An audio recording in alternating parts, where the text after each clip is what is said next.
இப்போ வந்து ஷஷ்டப்த பூர்த்தியில சாந்தியில பிரதான கட்டம் அபிஷேகம் இதாக்கும் பிரதானம் இதாக்கும் முகூர்த்தமான சொல்லப்பட்டது. இந்த ஷஷ்டப்த பூர்த்தி இதில் 2 வார்த்தை சொல்லிட்டு அதுக்கப்புறம் அபிஷேகம் பண்ணிக்கலாம்.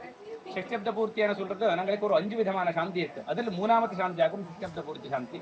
5 விதமான சாந்தியான சொல்லும் போது சின்ன குழந்தை இருக்கும் அப்த பூர்த்தி சாந்தி 1 வருஷம் ஆன உடனே, 54 வருஷம் ஆகிறதே ಭೀಮ ಶಾಂತಿ, 60 ವರ್ಷ ಆಗುತ್ತೆ ಷಷ್ಠಬ್ದ ಪೂರ್ತಿ ಶಾಂತಿ, 70 ವರ್ಷ ಆಗುತ್ತೆ ಭೀಮ ರಥ ಶಾಂತಿ, 77 ವರ್ಷ ಆಗುತ್ತೆ ವಿಜಯ ರಥ ಶಾಂತಿಯನ್ನು இப்படி 5 விதமான சாந்தி சொல்லியிருக்க சாஸ்திரத்துல.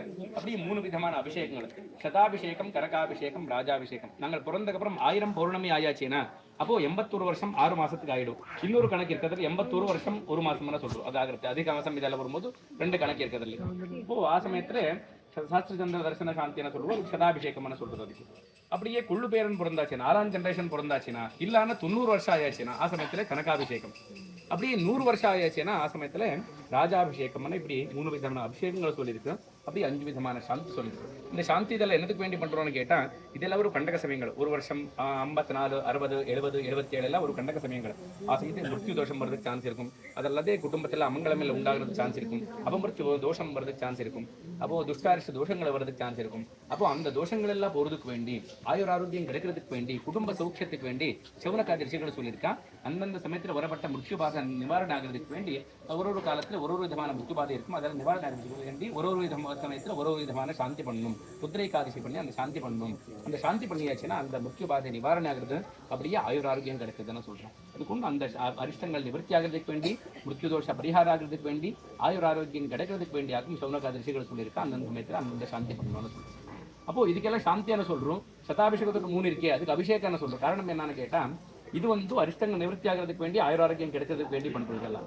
சதாபிஷேகத்தோட 3 அபிஷேகங்கள் இருக்கேன். இது வந்து இந்த பலமும் இருக்கு. இதல்லாதே அதுக்கு விசேஷமானவற்றுள்ள ஒரு ஸ்தானமானம் கொடுக்கறதுக்கு வேண்டி பண்றது. எந்த ஸ்தானமானம்னு கேட்டா சதாபிஷேகம் ஆயிடுச்சுன்னா தேவதா துல்லியமாகிறான்னு சொல்றான். ஆ சமயத்தில் ஒரு பட்டாபிஷேகம் மாதிரி பண்றதுனால அப்போ அதுக்கு அபிஷேகம்னு சொல்றோம். அதே மாதிரி கனகாபிஷேகமும் அதே மாதிரி தான்.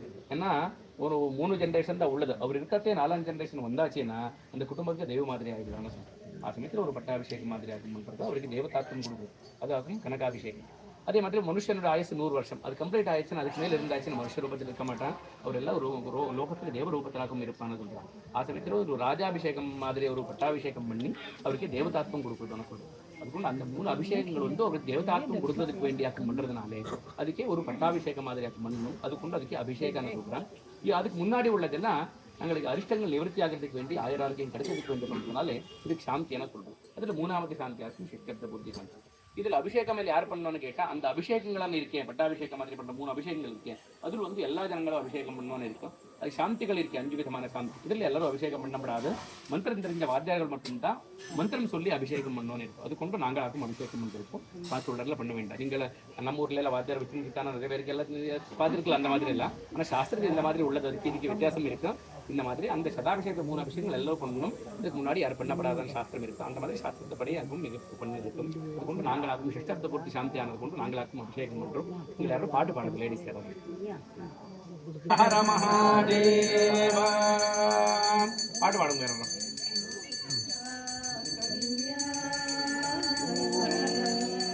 हिरण्यशृङ्गं वरुणं प्रपद्ये तीर्थं मे देहि रातितः यत्त्वया भुक्तमसाधूनां पापेभ्यस्तप्रतिङ्गः जन्मे मनसा वाचा कर्मणा पाविष्कृतं कृतं वरुणो बृहस्पतिस्सविता पुनः पुनः नमो घ्नये सुमते नम इन्द्राय नमो वरुणाय नमो वामदेव्यै नमो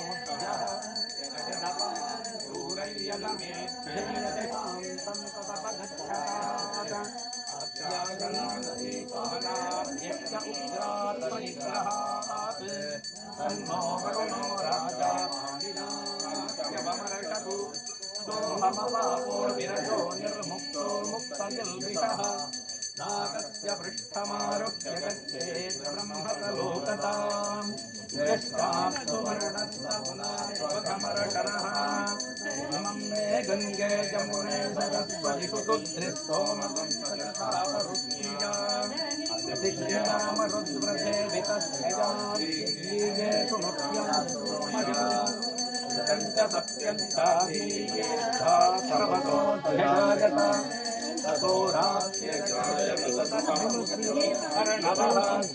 समुद्रादरणपातहि संवत्सरो अजायताम् अहोरात्राणि विदधत् विश्वस्यमिषतो वशी सूर्याचं रमतो माता यथा पूर्वमकल्पयत् दिवं च पृथिवीं चान्तरिक्षमथो सुवः यत्पृथिव्यागुं रजस्वमान्तरिक्षे विरोदति हिमागस्तदापो वरुणः पुनात्वघमर्षणः पुनन्तो वसवः पुनातु वरुणः पुनात्वघमर्षणः एकभूतस्य मध्ये भुवनस्य गोप्ता एष पुण्यकृतान् लोकानेष मृत्योर्हिरण्मयम् या वा पृथिव्योर्हिरण्मयगुं सद्गश्चिदगुं सुवः सगुं शिखाभिः आर्द्रङ्गलदिद्योतिरहमस्मि